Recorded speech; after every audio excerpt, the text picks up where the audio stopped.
Имено во реакцијата стои дека организаторите дадоа изјава дека собраните средства ќе бидат наменети за учениците кои учат во паралелката со посебни образовни потреби во основното училиште Малина Попиванова од Кочани.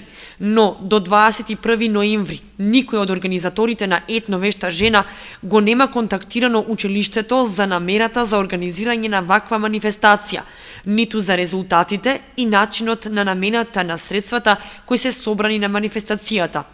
Училиштето води континуирана грижа за учениците со посебни образовни потреби. Неретко приватни лица, како и правни субјекти, се интересираат за нивните потреби и во корелација со училиштето донираат за потребите на учениците.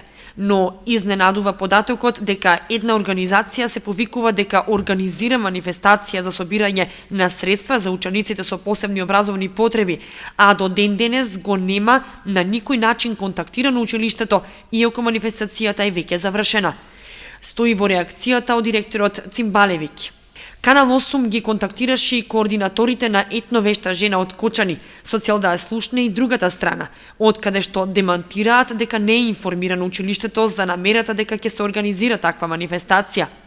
Имено координаторите на етновешта жена од Кочани велат дека директорот, дефектологот и наставници во училиштето биле навреме информирани за организирање на манифестацијата во Кочани и дека дел од собраните средства ќе бидат дадени на децата со посебни потреби од паралелката со посебни образовни потреби од основното училиште Малина Попиванова, а другиот дел на децата со посебни потреби од Кочани кои не се вклучени во воспитно-образовниот процес.